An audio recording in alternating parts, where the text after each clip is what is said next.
Night Vision. Following clues left by our ancestors, we unbury the past to reveal a knowledge of unfathomable value, putting us just a little closer to our own true birthrights. From the secret history of a possible bloodline of Jesus Christ, the secret history of America's founders, to the secret history of extraterrestrial interaction on our planet, here to bring light to the night. Your host for Night Vision Radio, Renee Barnett.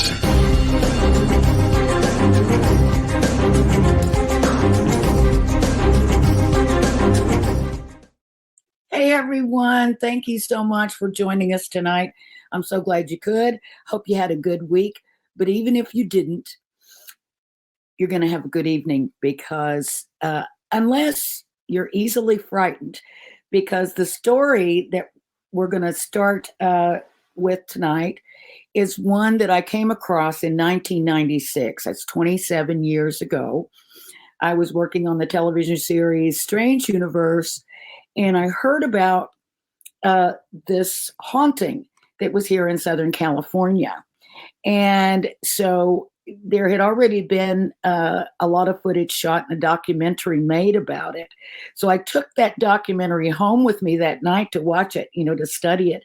And it scared me so bad that I could not sleep. I've never had that happen. I had it happen once. First time I saw The Exorcist. That really bothered me because I thought, that could happen. But with this, it was really wild because I knew that it was nearby and it was definitely something that was going on. So the person who shot that documentary and produced it also produced a lot of television, a lot of paranormal TV. He's actually the creator and executive producer of My Ghost Story, which I know you guys have all seen, and many, many others. I worked with Barry off and on through the years at different shows and things. So I'm going to bring on Barry Conrad and his partner, Melody Brookman, because she's got a story of her own, you won't believe. Hello, guys. Hi, good to be here, Renee. Oh, so good to see you both. Good to meet you virtually, Melody. Hi. I've known Barry for like 100 years, but this is my first time actually getting to know you, so I'm really excited about that because I know you've got some amazing stories. But of course, Barry, I'm talking about the San Pedro haunting, and I never had an experience like that with a documentary before, where it actually scared me so bad that I could not sleep. And I had two big dogs right in the house with me and everything. And I just, it was just too much because not so much, although it was very weird to see some of the anomalies. Right. It really scared me to death when your one guy, I believe, was he the sound guy, Jeff Wheatley? Well, he did sound for me and lighting, and he was a still photographer in his own right.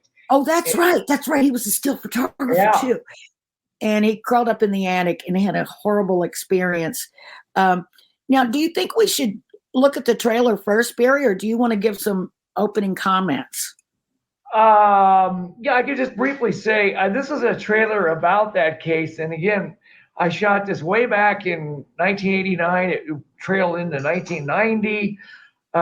It truly was an amazing moment in the history of the paranormal because of the fact that we caught so much phenomena, and it was proved to be a very malicious kind of haunting, unsuspecting to us. We had no idea what it would turn out to be.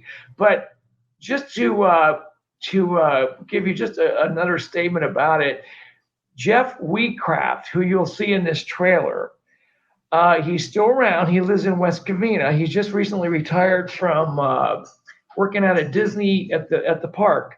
He worked in for the Aladdin. He did a lot of effects and things. Right. Yeah.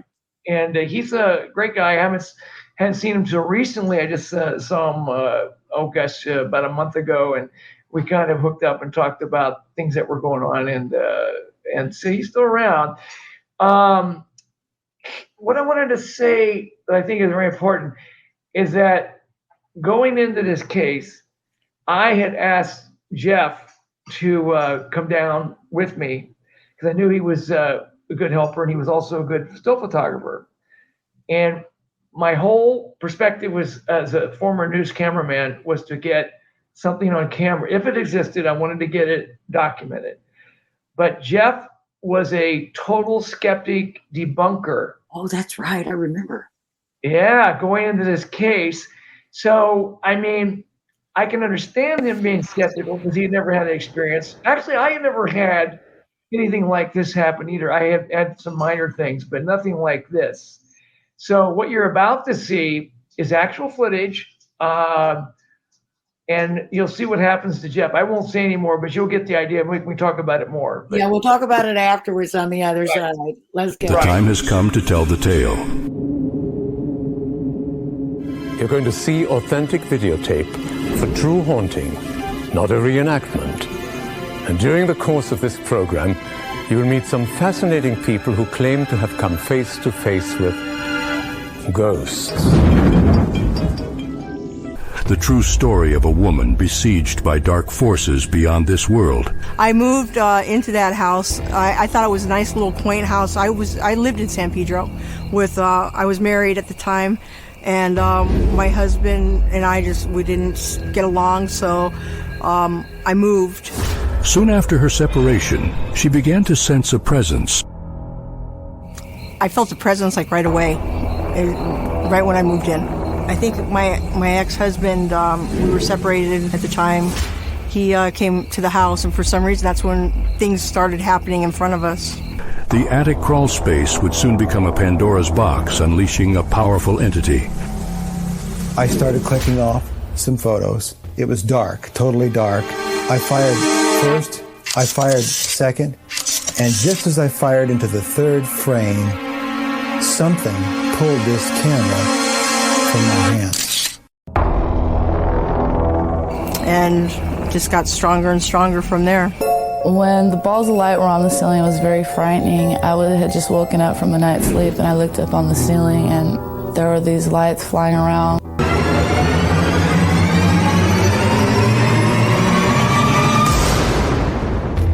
Be right about here, which is several inches away from the wall. Therefore, these might be away from the wall. If that's true, there should be some light that's being reflected against the wall, but there's not. Extremely unusual. I can't explain it. Everyone just left except us in the house. Things are starting to drip out of the cabinets. Nobody believes us, but it's happening, right, Jeff? It was a fluorescent orange in color, and it was coming out of cabinets.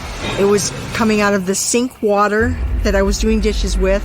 It was, it was in the condensation of the water. The water was coming out oozy. From enigmatic balls of light to human blood plasma dripping from the house's walls, the entity seemed to intensify its actions. What's going to happen next? What's it going to do to me? It's getting very hard to even be here. I feel like just packing up the kids and going to Texas right now. I'm really scared. An unknown encounter, where before long it became a matter of life and death for one skeptical investigator. What's wrong? What happened? Jeff Wheatcraft was physically attacked in this attic on September 4th, 1989 by an invisible force that actually pulled him up onto a nail protruding from a rafter beam and actually tried to strangle him to death. I don't remember being lifted up there, but I was actually hung. I was hung in an attic. Jeff, here you go, buddy. Here you go. Here you go. What the hell happened? Are you okay, buddy? An unknown encounter. A true account of the San Pedro haunting, hosted by Ferdy Main. Perhaps the most terrifying ghost story ever documented on live video. All the more scarier because it's true.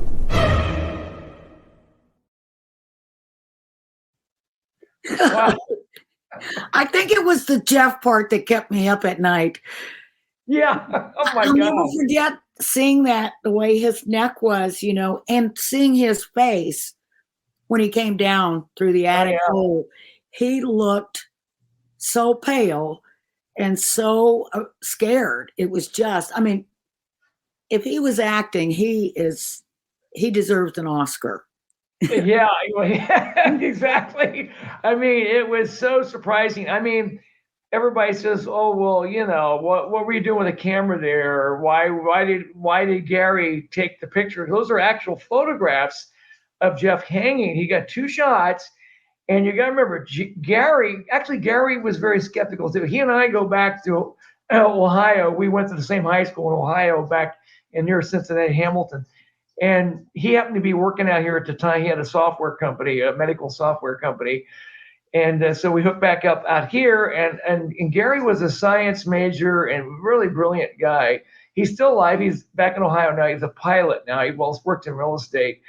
But he was skeptical too. He actually was skeptical too. And the reason that Gary went up in the attic and why he had a camera, I'll tell you that reason, because for one thing, I gave Gary a camera, a little point and shoot camera, because my whole purpose, again, my focus was to document everything. Gary went up there with Jeff because this followed this is the second time that Jeff went up there.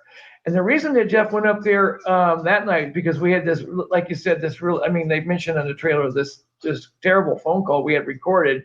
She said, "Oh, hell was breaking loose, the kids' toys levitating, all these different things."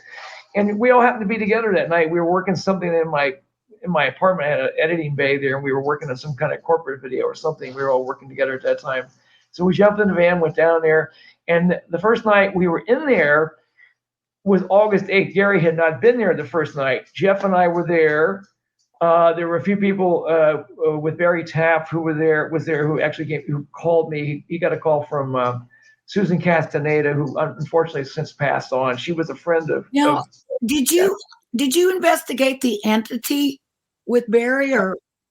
No, that's before I moved out here. He did that case with Doris Bither in 1974. Oh, that's how old that was? Oh my goodness. That was in 74. It was a little house in Culver City. Yeah. And on Braddock Street. And then I met him in, I guess, the mid 80s, something like that, or actually not long after I moved out here. And I met a girl somewhere who was talking about paranormal, and we discussed. I was into that, and that's how we met. But he got the call at that time, and then I went out with. I've been out on a few cases with him. Nothing ever happened. But that was the entity case, and it became a movie. And I used to know Frank De Toledo. Now that was Barbara Hershey. That's right. Yeah. That's right. Frank wrote the book. He was a friend of mine. I met him through Taft, and great guy. Frank's passed on now, and Barbara did a great job in the film. She was a good actress. That was a scary movie. Very scary, and so we had gone down there, so he was there, and a couple of his friends, Larry Brooks, and former girlfriend of his at that time, Terry Culler, was there, and a few other people, and just a little handful of us were down there. And what happened was we had entered a house. It was a very hot night. It was August 8th, 89, one of those hot, sultry nights. And she told us this story about seeing a desiccated old man, looked like an apparition of an old man that appeared in very solid form, wearing a red flannel shirt, high water pants. And he appeared to her a number of times. And I remember her telling me that she told all of us that he had been sitting cross-legged on the baby's, they had a bunk bed in the baby's bedroom on the lower bunk bed. And there was one night where he appeared in the kitchen. She had a little day bed off of the kitchen. And she woke up in the middle of the night, felt this coldness. And she looked out, and he was staring at her, looking perfectly like a corpse. We recreated it in the video, but they looked like a corpse. And so we heard all these stories, but there was yet one other apparition that she saw. And this was a disembodied head she had seen in the attic, because someone, a friend of hers, had found some money or something in their attic. They moved into a house. And so she says, "Oh, well, maybe there's something up there for me." So she kind of peeked her head up, stood on top of the, whatever it was she got up on her with the ladder or whatever. and looked in and was startled and shocked to see a disembodied head, kind of corpulent looking, more like, she said, like jowls, like an Alfred Hitchcock, I think of, you know, that kind of vision, floating towards her, again, looking like white, like pallid, you know, with no color to it. And it floated toward her. Of course, she screamed and jumped down and never went back up in the attic. Well, that was what drew my attention. I said, well, you know, I told Jeff, I said, look, I know you're a skeptic. Okay, fine. But, you know, he had a still camera. I hadn't even brought in the video yet. I didn't think anything would happen. And I said, do you mind going up, just take a few pictures? We'll go home, you know. And he told me, he said to me, he said, there'll be a cool drink of water in hell before I ever believe this story. You know, he was so skeptical. Oh my gosh, that's so funny. He goes up in the attic. This is the first night.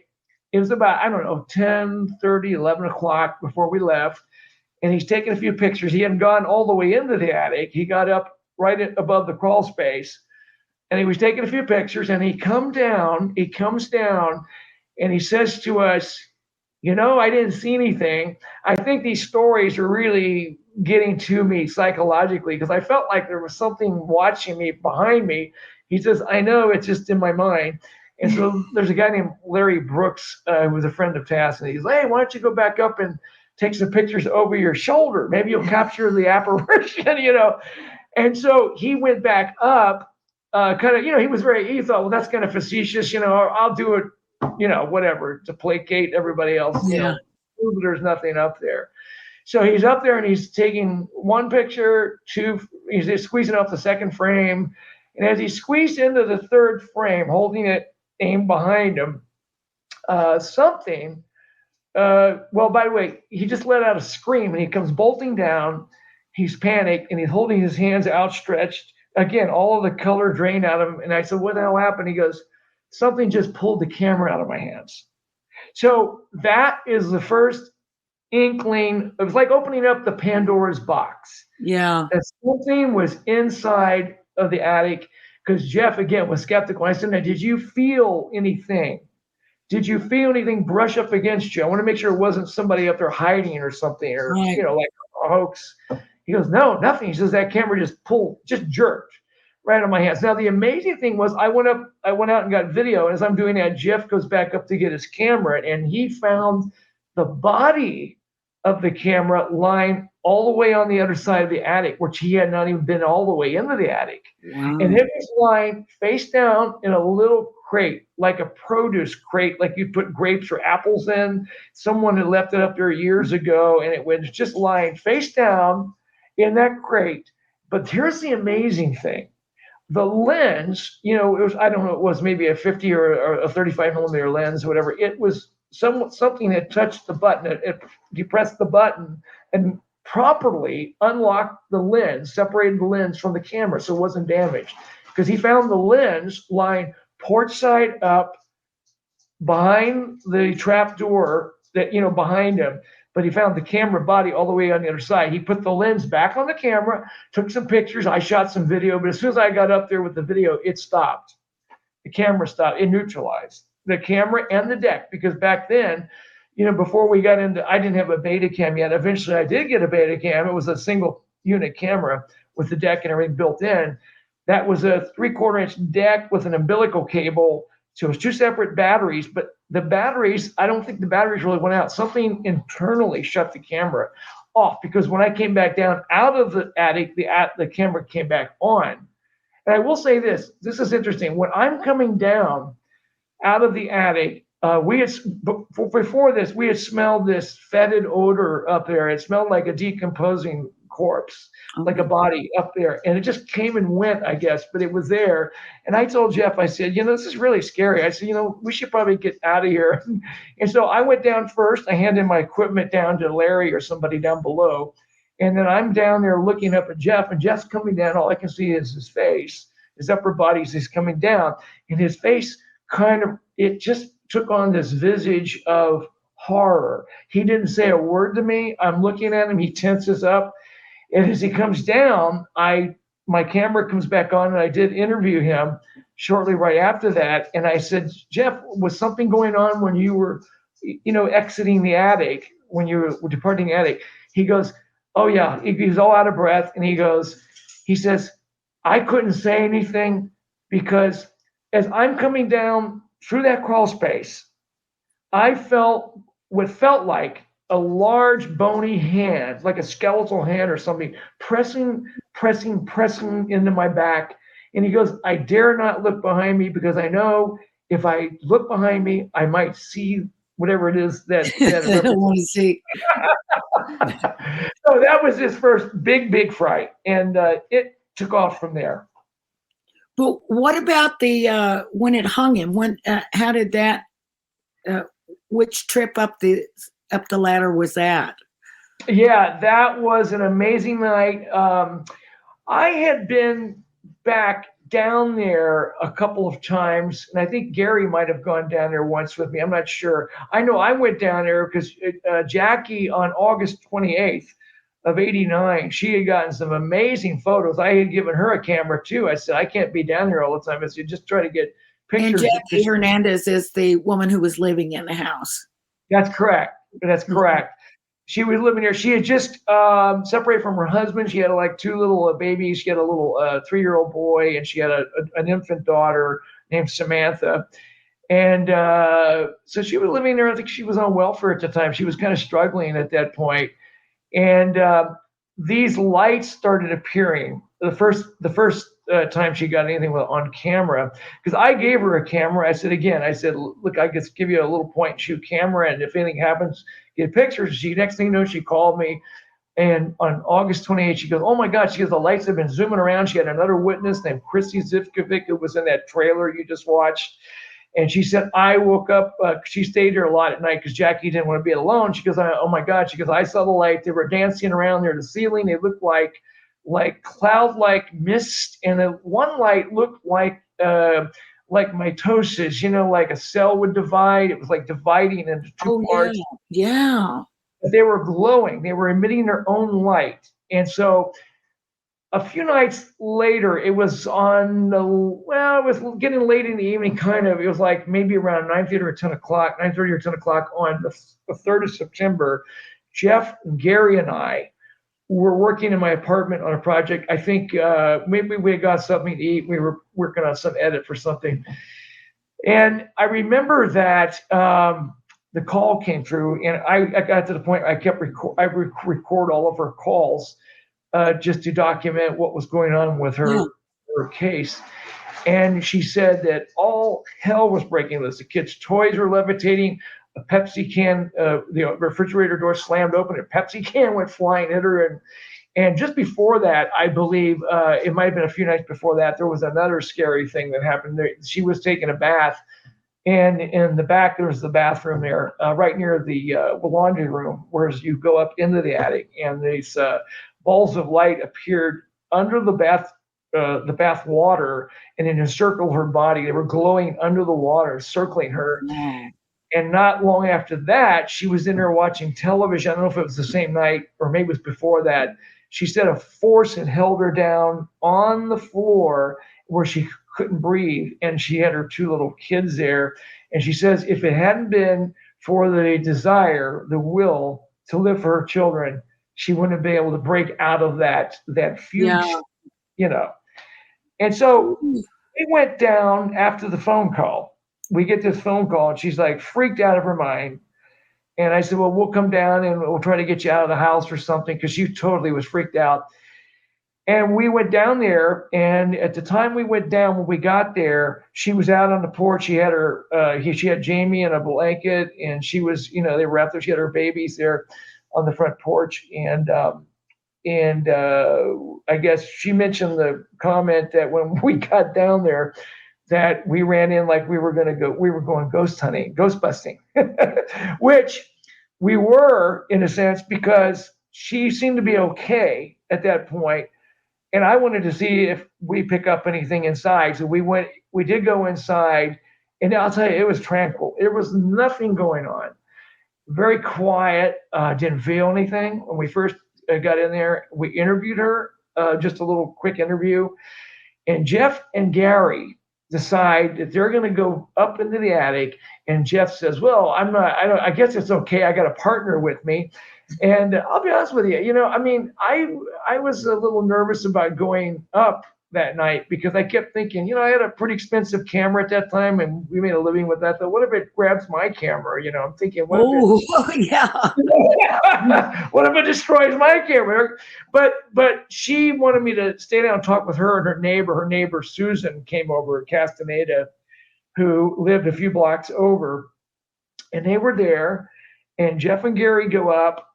And they're up there. I'd say they're up there maybe, I don't know, 10 or 15 minutes. And it's going on 1 o'clock in the morning. And again, very quiet. The first thing that I did before, Gary went up, I gave him a point and shoot camera. I always carried an extra point and shoot camera. I said, if anything happens, it doesn't look like anything's going to happen. It's so quiet now. I said, try to get pictures. And I always would program, get a picture, try to document this thing. So he took it. He took the camera. Jeff had a flashlight. We're down below. I'm just kind of chit-chatting with Jackie and Susan. Again, very, very quiet, placid, nothing going on. And suddenly, to my left, and I don't think I've ever had this feeling before. There's this open bathroom, and I felt like I'm being watched, like what Jeff had described up in the attic. It was a very overpowering sensation of something watching me with invisible eyes or something. And I got a bit nervous. And I thought, well, maybe it's psychologically affecting me now. Well, I remember yelling up there that I felt a little weird down here. I feel like I'm being watched, but that didn't mean anything to those guys. They were still like in the back or the middle part of the attic. You could walk through the center of this attic standing up. And the thing that got our attention downstairs was not long after I had this feeling. I had the camera on my shoulder. I hadn't rolled it yet. All three of us down below hear a snapping, like fingers, just like three, like that. 3 finger snaps, as clear as a bell. Didn't know what that meant. I didn't know if that was some kind of warning, but something told me something was about, you get that feeling something was about to break. And I had just turned the camera on after yelling to the guys to come down. And as soon as I turned if I turned that camera on a second later, I wouldn't have captured it. But you hear this groan. Gary had started to come towards the crawl space. Right. In the back of this, where the center of the attic was, behind him was Jeff. And we didn't know what had happened. But what had happened was suddenly something came out of this darkness and it hanged Jeff with a rope, with a clothesline cord around a nail protruding from one of the trusses, that support the roof. Now, Gary took the pictures. Again, we were talking about why did people why was there a camera? Yeah, why would he take a picture? Well, Gary didn't know what had happened because Jeff didn't say anything. Jeff went silent for a few seconds. Gary was using the flash of the camera to see where Jeff's position was. And by so doing, by taking the pictures, he was able to get those two, infamous pictures of Jeff hanging, one a wide shot and the other when he got closer. And then he had to actually bend the nail down. I threw a light on from underneath, so it got a little bit more spill light up in the attic, like camera light. And he had to bend the nail down. At that point, all of us below, we didn't know what happened. And all of a sudden, the next thing I know, apparently he got Jeff down off of that nail that was coming off of the truss. He had to bend the nail down and move that rope up. But Jeff scrambled so fast to get down off of there, to get out of there, that he still had the rope around his neck. And as he comes down through the crawl space, I have video rolling. I have a light on, not really realizing at that point what's happening. Yeah. Right. What's happening, right? And he's coming down. He's got the rope. He's panicked. And you can see, like you saw in the trailer, you can see that look on his face. Here is a skeptic, a diehard skeptic that became a believer instantly after that. So, but that was why we were there. Now, you said you saw him recently. Yes. Did the subject come up? Oh, yeah. Well, we talked about it. And I asked him, I said, do you, because we've been on a number of shows over the years, been different shows. I think Paranormal Witness was something we did a number of years ago. They run that all. Right. And I said, do you ever get anybody that ever asks you about that incident? And he goes, oh yeah. He says, all the time people will see some show that pops up and they'll be very skeptical. And Jeff says, I tell them it really happened and I there's no way I can deny it. And I remember, I believe I was one of the talks. We were on like a Joan Rivers show and a Vicki Lawrence show, so many shows. But it was one of those shows. I remember that she said to, I think it was Vicki, she said to Jeff, what do you think now? What do you think now about all of this? And he goes, he says, I came into this case not believing in anything at all that like this could happen. And now I believe in the possibility of everything. Oh, yeah. Does he still feel that way? Yes. Yeah, he does. He does. That if you need proof, there it is. I mean, I don't think I would ever be skeptical again after that. That's so crazy. And by the way, he never stepped foot back in that house. He never stepped foot back in that house. Oh wow! He continued with time, but was that the case where I remember? I don't know what, because I know you've shot at so many, haunted locations and things everywhere, but I remember one time. You talking about you came home and the burners on your stove were coming on by themselves. Yes. Was that at your current place or was that when you were doing the Jackie Hernandez thing? That's when I was doing the Jackie Hernandez case. That was from the San Pedro haunting. That's correct. That was in the summer of 1990, started in July of 1990. Like I said, this case spilled over into the following year. Yeah. We had a number of things that happened up in Weldon. We can talk about that too later. I'm thinking, July of 1990. Again, I stayed with the case. She had moved to Weldon. I went up there and got more. Yes. And, it followed her. It followed her. It followed her up there, and then it followed me. And I lived in a little apartment at that time in Studio City on Tujunga Avenue near Moore Park, not far from Vitello's restaurant, if you know that area. Oh, yeah, of course. Yeah, where the Robert Blake thing. Oh, Robert Blake restaurant. I've eaten there a million times. They even have a dish named after him there. I don't know if they still do. Yeah, yeah, really. And he just passed away, by the way. That's why he just passed away, didn't he? Or something like that. Oh my gosh! But that following you home thing. That sounds a little bit like what's going on currently at your. I want to make sure we get plenty of time to hear about Melody's story and how it kind of ended up following her over to your place. Is that correct, or am I? That's right. What it is that I met Melody. We got together. We started dating after I met her on a haunting. I was brought in by a Southern California paranormal group. Doesn't everybody meet that way? Yeah, we have a common interest.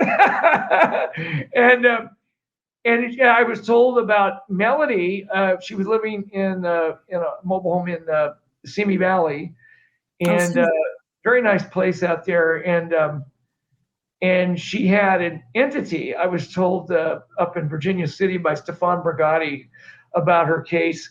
And they asked me if I want to come in and check it out. That's how we met. And we had a case there where we were talking after everybody left, and something tapped me on the head.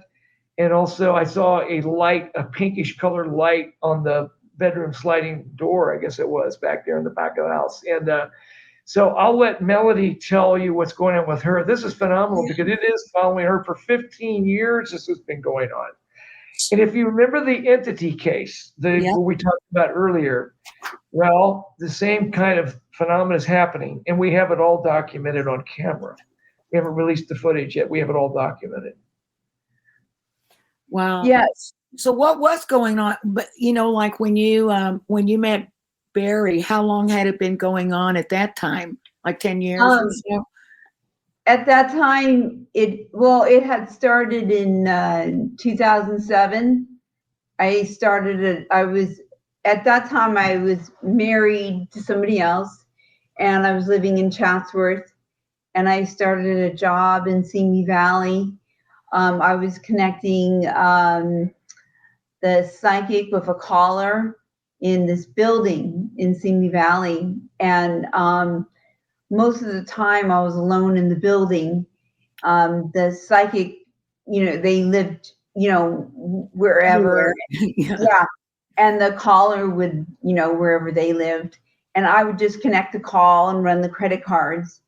And I started hearing a female voice calling a name similar to mine.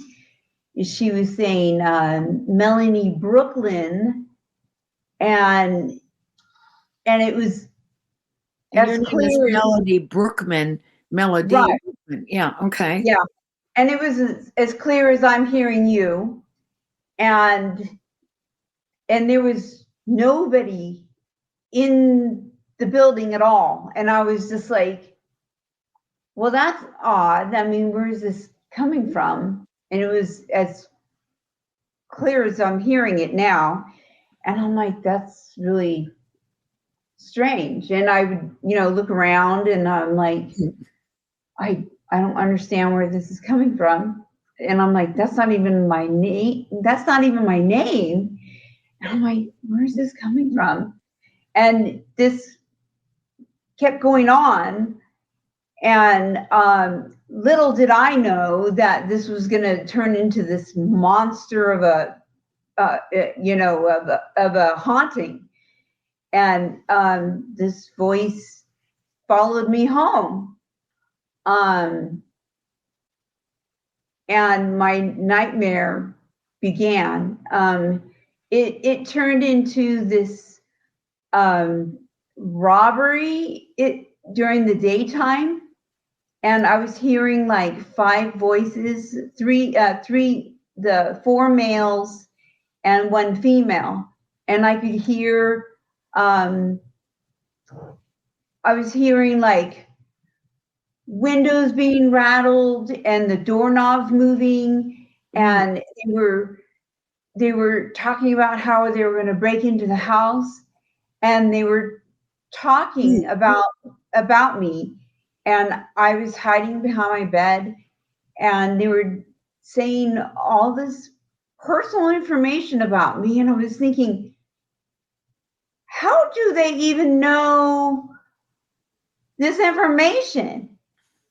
And I was, and I could hear them, walking around the property, and they were talking amongst themselves, and I had no idea that that this was paranormal.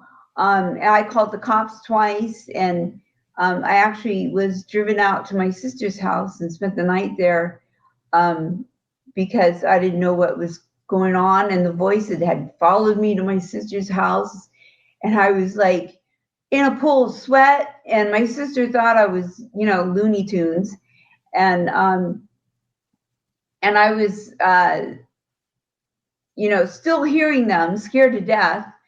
And I didn't tell her that I was still hearing the voices. And I was just like panicked. And these voices were telling me that they were going to cut my head off and do horrible. They were going to cut my head off. They were going to rape me, molest me, do these horrible things to me.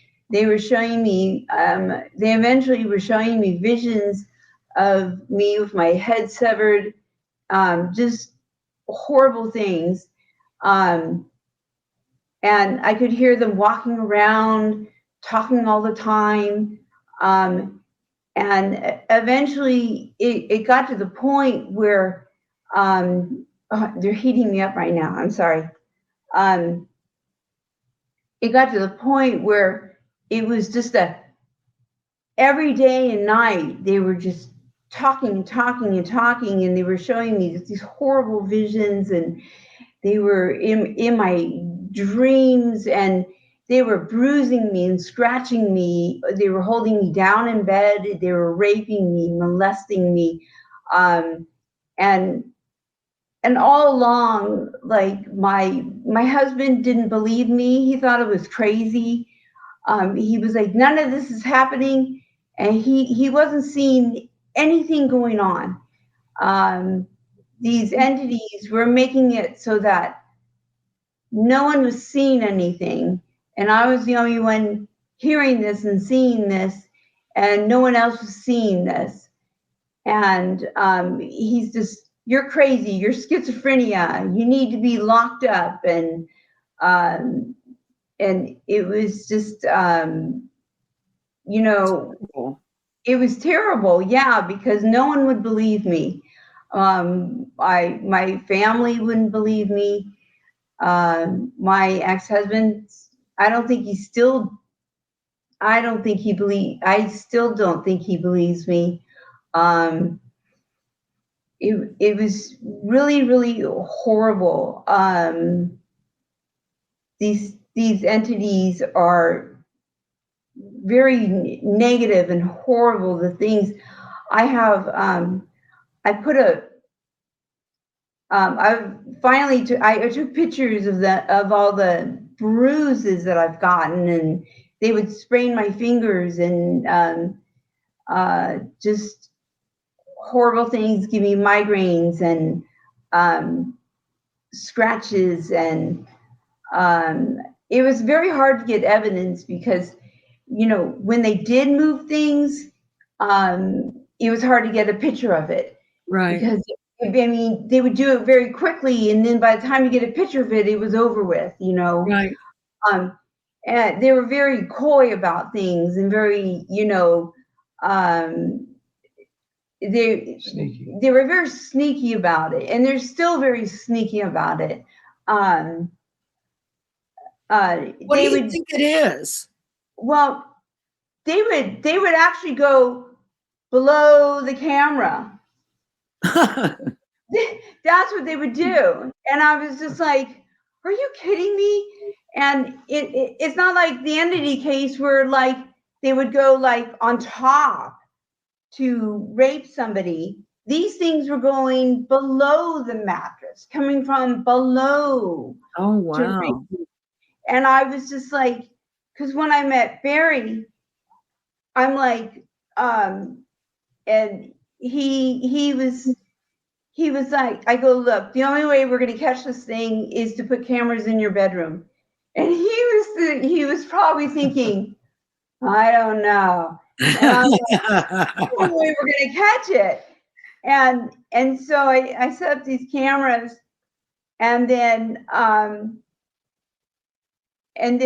one night, I mean, these things don't let me sleep at all. I usually go through several nights where I don't really sleep much, and then I finally pass out. That's how usually my cycle of sleep is. Mm-hmm. And we finally actually got it, and he finally saw it, and he comes upstairs, and I'm like trying to sleep because I have to work the next day, and he's like, Melody, I gotta tell you something. And he goes, and I'm like, Barry, I gotta work the next day. And he goes, but I gotta ask you something. And I'm like, Barry, I gotta sleep. I gotta work the next day. I saw it on the monitor down there. We have a monitor. We have the monitor set up downstairs. Oh, so you saw it in her room? We saw it from downstairs because we have a monitor set up downstairs. Right. Yeah.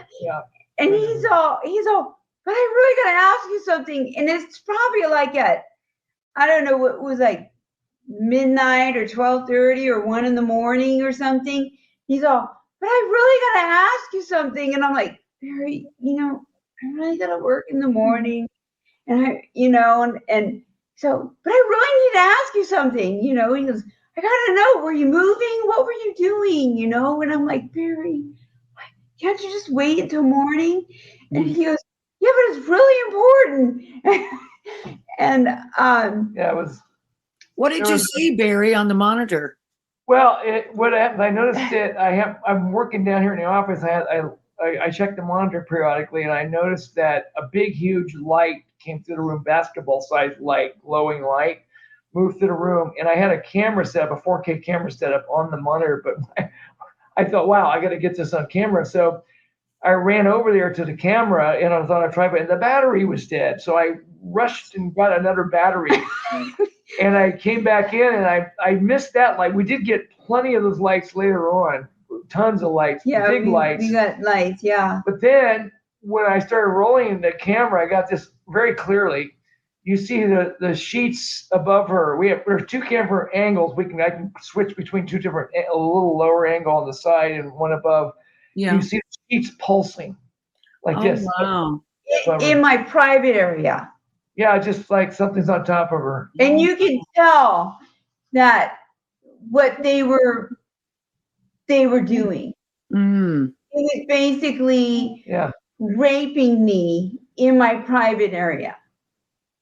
And it went on for several minutes. I have like 3 or 4 minutes of that, and finally kind of died out. But I've had a few other times when I've had that one night was really, we caught it. There's no doubt. And he showed me the footage, and I had I guess seeing it on video is a little different than feeling it in the bed. Right. And I guess I had kind of shut down for a few days. She actually cried. She broke out crying when I showed her the video. Yeah. Yeah, I kind of shut down for a few days. She had an emotional breakdown kind of. Yeah.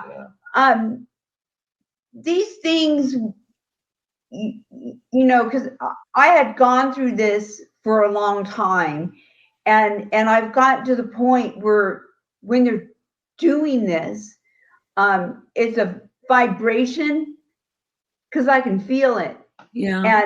And like, I didn't tell Barry for a long time that, you know, because he was like, he's very sweet, and he's like, oh, I made your dinner, you know, and I'm sitting here trying to eat dinner with him, and these things are like assaulting me while I'm trying to have dinner with Barry, and I feel the vibration in my private area, and I just, you know, I didn't want to tell him that, you know, I'm being assaulted while he's, you know, trying to make me this romantic dinner. And, you know, I don't want to tell him that this is going on.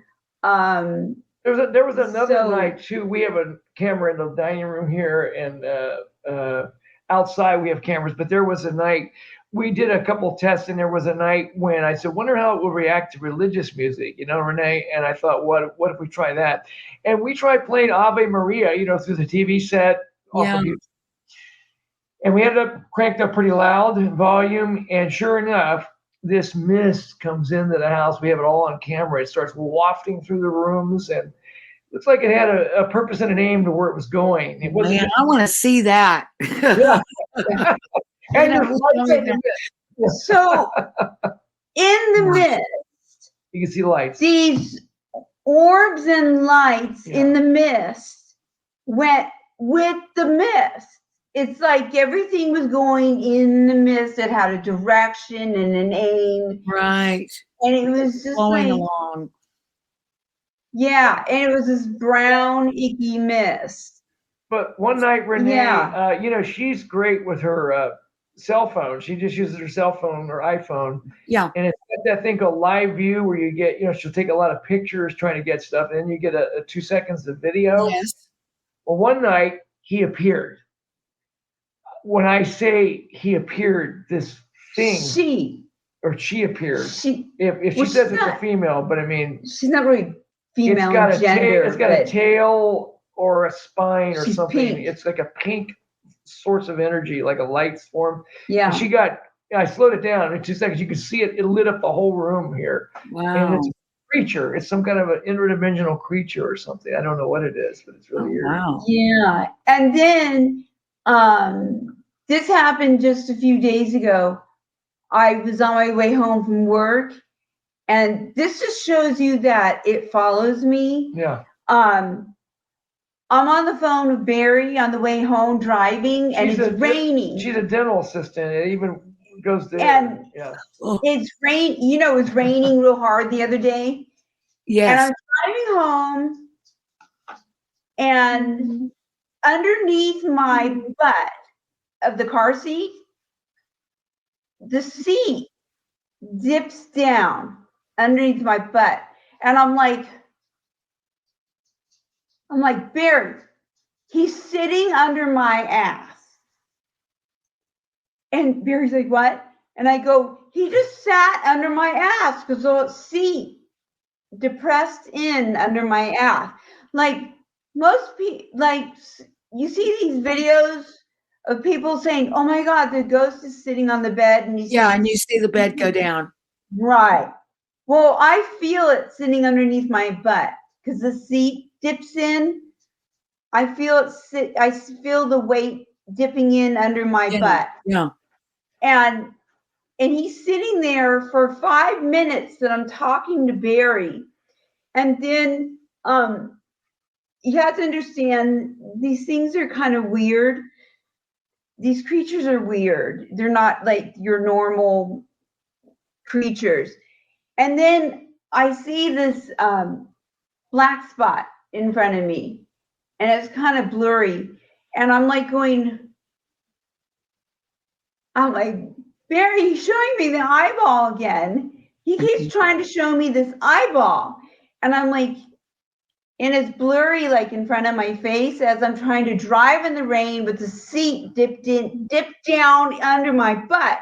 And I'm going, I'm trying to drive and concentrate on the road. And all this is going on while I'm driving in the rain, talking to Barry in my car. Yeah. And I'm like, Barry's showing me the eyeball again, because he used to tell me, he goes, showing you the eyeball of the Cyclops. The Cyclops. It's a scare tactic that they do. Yeah. They're trying to scare me by showing me the Cyclops eyeball, the Cyclops of the seventh voyage of Sinbad. And I'm like, he's trying to show me the eyeball of the Cyclops again.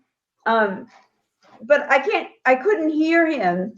Is that by any chance something that you were afraid of when you were a kid? Did you see the seventh voyage of Sinbad? And I have it on Laserdisc. It's very scary. Well, maybe when I was little it was scary, but it's not scary anymore. I mean, like I'm like in my 50s, so I'm like going, how is that scary? Because I'm like, it's made out of clay, you know.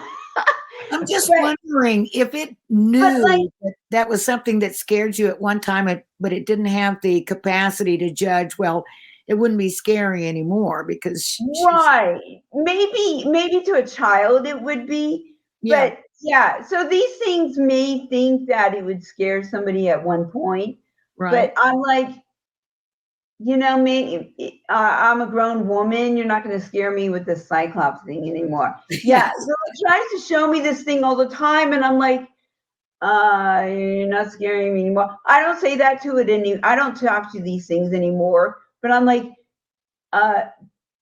Barry's trying to show me the stupid eyeball again. But and then for 5 minutes, the weight of the seat is dipped down from it's sitting under my butt. And then after 5 minutes, the seat rises back up and the eyeball fades away. And I'm just like, the eyeball's gone and the seat just rose back up. And then I'm like, okay, I can see again, you know, driving back through the rain. So this is like some of the stuff that these things do.